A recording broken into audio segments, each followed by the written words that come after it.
natin yung legality. Yung pagsuserve ng warrant,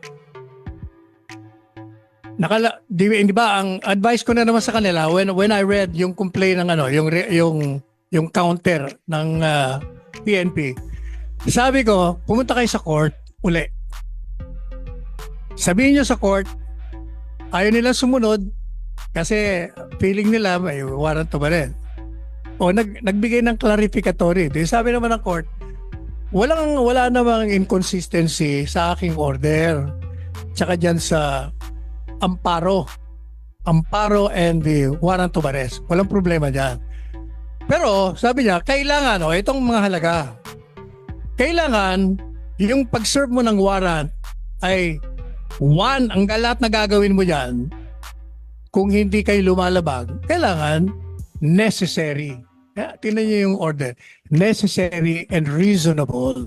Kaya sabi ko sa mga abogado, when I read the clarificatory in my show, sabi ko, ipakita nyo sa hukuman na yung ginagawa nila ngayon dyan, na nananatili sa dyan at tinutuloy pa rin yung ginagawa nila, hindi na necessary at hindi reasonable. Bakit naman? Saan ka naman nakakita? Can it be necessary for 3,000 people to serve a warrant of arrest for one particular person? Is that necessary? If it is necessary, is it reasonable for them to be there? They occupy the private property. Doon sila umiihi. Buti sana kung umiihi sila sa comfort room. Kahit saan natutulog, kumbaga, flagrant violation na yun ng property rights, ng constitutional rights ng mga petitioner. Kaya, sabi ko, ang pag-asa nyo na lang, kasi bago nagsalita si Presidente Marcos Jr., sabi ko sa article ko at sa programa ko, Mr. President, you have to intervene because your silence or your inaction will be construed as acquiescence. Pag hindi ka nagsalita rito at hindi ka gumalaw, ibig sabihin pumapayag ka. Nagsalita siya, sinusuportahan niya raw. Patay na. Sabi ko, wala na kayong maaasahan sa presidente dahil sinusuportahan niya. So takbo na uli kayo sa hukuman. Tumakbo na kayo, nagkaroon na ng order. Hindi kayo satisfied? Ito pang advice ko. Yang mga pinapakita niyong video, yung paglabag, pananakit, pang-teargas, yung ginagawang lahat ng pagyurak, mga kalapastanganan, hindi yan ebidensya na tatanggapin ng hukuman hanggat hindi nyo isinusumiti sa court by way of a pleading or a motion or a manifestation. Hindi pa pwede yung propaganda lang kayo ng propaganda sa TV o sa media o sa social media. Kailangan punta kayo sa hukuman, Your Honor. So ayan, ito po mga ebidensya na yung order nyo hindi naman nila sinusunod. Ewan ko kung ginawa na nila. 2 araw ko na sinasabi yun. But meanwhile, I understand, nag-file na sila ng kaso, appropriate charges. Sinasite nila in contempt of court. Hindi natin alam kung anong mangyayari doon. Pero sa tingin ko, dapat doon sa motion to cite them in contempt, dapat isumiti na nila lahat yung mga video. Pipresent nila yung kumuha, magte-testify doon, yung mga naka-witness, para malakas ang kaso nila. Ngayon, sabi ko, kung despite that, ma-deny, punta na kayo sa higher court. Takbo kayo sa Court of Appeals. Kung hindi pa rin kontento, takbo kayo sa Korte Suprema. Kasi Korte Suprema lang talaga ang makakapahinto niya. Walang iba. Of course, merong alternative. Ang alternative is ang taong bayan ang magpapahinto sa inyo. Pero that will mean that we will have another EDSA revolution. That will mean there will be a political upheaval which we cannot afford. Ayaw na natin yan kasi itong mga pagbabago ng administrasyon sa pamamagitan ng dahas, yun ang nakakasagabal sa pag-unlad natin. It has been always a drawback of this country by reason of these political upheavals that we cannot progress. Ulit-ulit na lang Kaya sabi ko, wag na yan, sa hukuman na muna. At saka isa pa, kasi sinasabi nila, kailangan sir mag-take over na military. Saka bakit daw itong mga pulis? alam naman nilang illegal, hindi nila, bakit daw nila sinusunod? Isa lang ang reason dyan. Sabi ko, alam nyo, ang training at ang pag-aaral ng mga pulis pati militar ay follow the chain of command. Obey first before you question. Yun ang kanilang kultura. You cannot change that. Hindi nila pinag-aralan at hindi nila pinukpok sa mga ulo nila na pag yung order ay illegal, ang arestuin mo, yung nagbigay ng order. Hindi yun ang napag-aralan nila. Ang napag-aralan nila, sundin mo kung anong order. O kaya kako, yung military, sinasabi nyo na mag-take over dahil mali, mahirapan kayo. But, tingnan nyo yung kasaysayan, paano gumalaw ang military. Doon sa EDSA Revolution, kaya lang sila gumalaw kasi nakita na nila yung taong bayan, naglalabasan, kumukontra, nagpoprotesta, binabatuta. Kahit na yung mga nagmamarcha, sila Senador Tanyada, kami nila Joker Arroyo, kahit anong gawin mo sa amin, tuloy-tuloy. Hindi ko pa nakikita yon. Wala ako nakikita mga prominenteng tao na sa kalsada na nangunguna sa pagpoprotesta. Kaya mga military, hindi nyo maaasahan gumalaw yan. They will only withdraw support pag nakikita nila they will be supported. Gaya ng EDSA Revolution, grupo ni Enrile, RAM. Gaya nung sino yung nagpakamatay? AFP Chief, si Secretary of Defense. Di ba?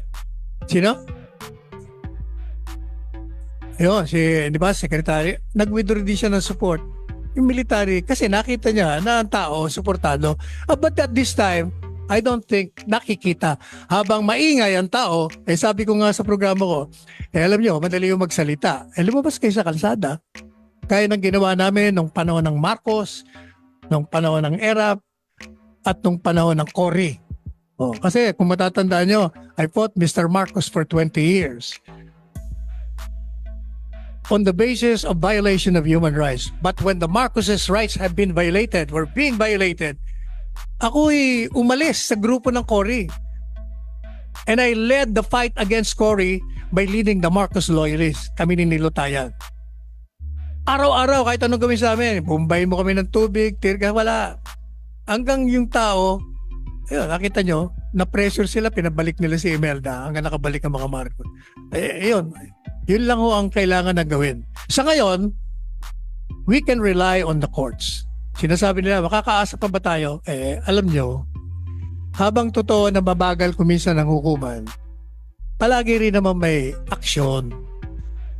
At saka, meron tayong Korte Suprema. Sabi niya, paano yung Korte Suprema? Baka ma-impluwensya. Mahirapan ho sila kasi 15 yan. Sa isang judge, isang justice pwede. Pero 15, mahirap. Unless na mag-declare ka ng martial law. But right now, what is happening in KOJC is a state of martial law. Doon lang sa lugar rin.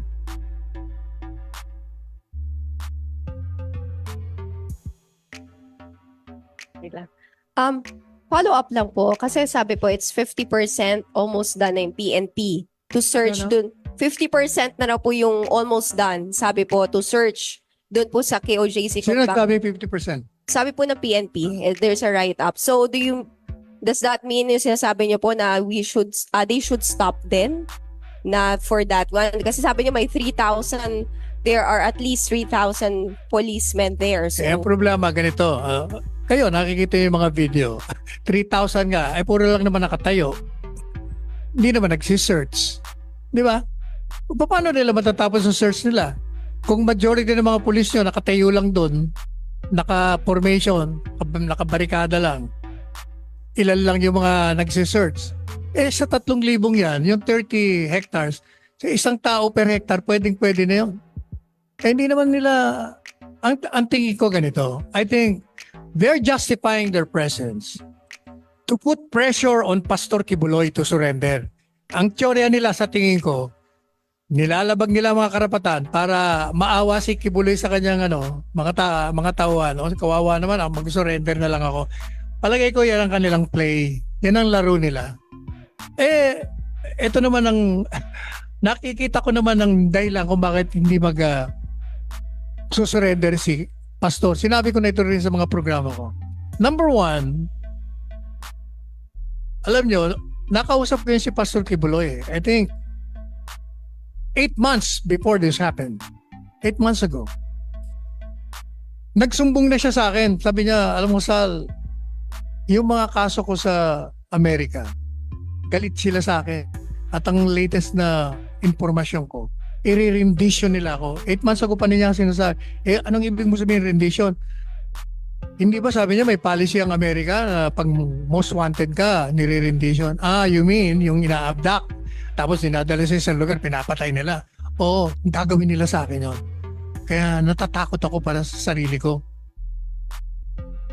Kasi madalit sabi, hindi naman niya ako tinanong kung anong gagawin, ano bang magandang gawin. Basta nagkikwento lang siya. So, pinabayaan ko lang. That's one reason sa tingin ko kung ba't ayaw niyang lumabas. Tatakot talaga siyang ma-abduct. Pangalawa, ito naman ako naman ang nagbibigay reason kung bakit hindi siya lalabas sa Pilipinas kahit na walang rendition. Bakit? Paano? Ang problema naman dito sa Senado, doon sa committee hearing ng isang senadora, inilarawan mo ng guilty yung mama, not human trafficker, sexual abuser, nananakit ng tao, ginagamit ang kanyang posisyon bilang religious leader upang mag-take advantage sa mga followers niya nang wala pang kaso.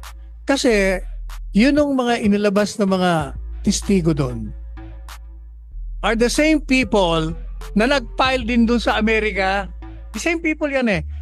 Nag-file sila ng ganyang kaso sa Davao. And that was dismissed already.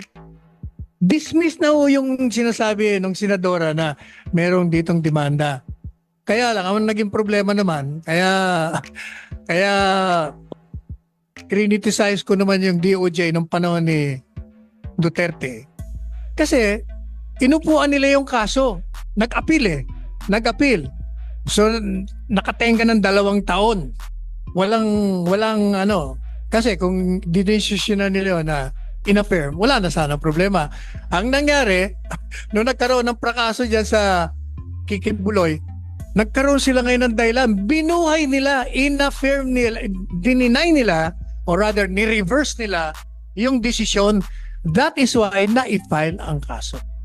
O, ang sabi ko sa kanila, problema sa inyo, tinatry nyo pa yung publicity yung mamang ito. Ako, sabi ko, I will prophesy, hindi susuko yan. Kasi walang laban eh. Siniraan nyo na. Pareho yan ang ginawa nyo kay Bantag. Wala pang kaso si Bantag. Wala pang preliminary investigation. Sinabi nyo na 100% na guilty yan. Guilty as hell. Kako, hindi na susuko sa inyo yan. Yan din ang ginawa nyo kay Tevez. Wala pa rin kakong demanda. Wala pang preliminary. Sinabi niya, murderer yan. Sino namang matino na pag-iisip na tao na siniraan nyo na siniraan tapos susuko sa inyo? O yan din ang ginawa nyo kay Alice Go. Wala pang kaso. Nilarawan nyo na illegal lahat ang ginagawa niya. I'm not saying that these people I'm referring to are not guilty. What I'm saying, I've been repeatedly saying, if you have the goods, idemanda nyo na kaagad. Hindi yung sinisiraan nyo, tina-trial by publicity. Gaya ng ginagawa na naman nyo ngayon kay Sara Duterte. Gaya ng ginagawa nyo kay Duterte Digong na murderer daw, nagutos ng ganito. Gaya ng ginagawa nyo kay De La Rosa. Yan ang problema. Sinisiraan nyo eh. Kung titingnan nyo naman ang mga basis, puro naman hearsay. Wala namang personal knowledge.